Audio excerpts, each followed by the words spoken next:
Welcome to Infomedia. Today we discuss about the history of the Indian Constitution. British government passed a different act to control the affairs of the British East India Company in India.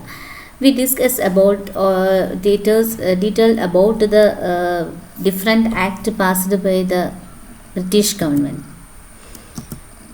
British government passed a different act to control the affairs of the British East India Company in India.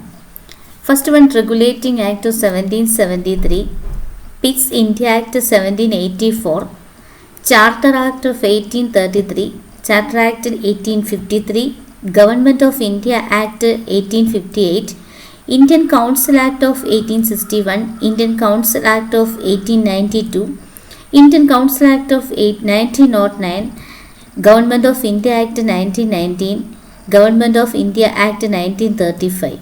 Indian Independent Act 1947. These are the important act passed by the British government. We discuss detail about each and every one of the act. Regulating Act 1773. This act laid the foundation of central administration in India. Governor of Bengal became Governor General of Bengal by this act. The first Governor General of Bengal, Warren Hastings.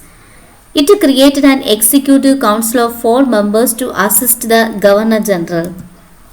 Based on this act, establishment of a Supreme Court at Calcutta in 1774 comprising 1 Chief Justice and 3 other judges. First Chief Justice was Sir Elijah Imbe. Next, Pitt's India Act 1784. This act was passed to rectify the defects of the Regulating Act. Based on this act, territories in India were for the first time called the British possessions in India. British government was given the supreme control over companies' affairs and its administration in India. Next, Charter Act of 1833. It was the final step towards the centralization in British India. Governor General of Bengal became the Governor General of India by this act. First Governor General of British India was William Bentinck. It ended the activities of the East India Company as a commercial body. It became a purely administrative body. This act tried to introduce open competition for the selection of civil servants.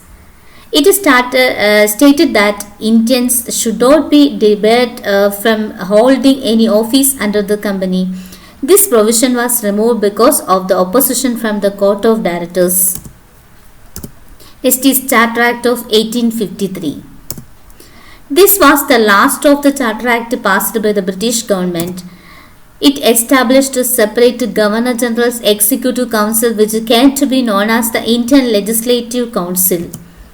It introduced a system of open competition for the recruitment of civil servants. The Macaulay Committee was appointed in 1854. It introduced the first time local representation in the Central Legislative Council. Next one, Government of India Act 1858. The important features of this act are this act is otherwise known as Act for the Better Government of India. It abolished the East India Company and transferred the powers of government territories and the revenues to British Crown.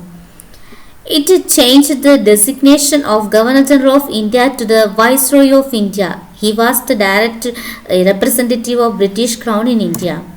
Lord Canning was the last Governor General and the first Viceroy of British India.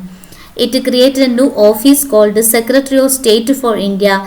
He was a member of British Cabinet and responsible to the British Parliament. Established a 15-member Council of India to assist the Secretary of State.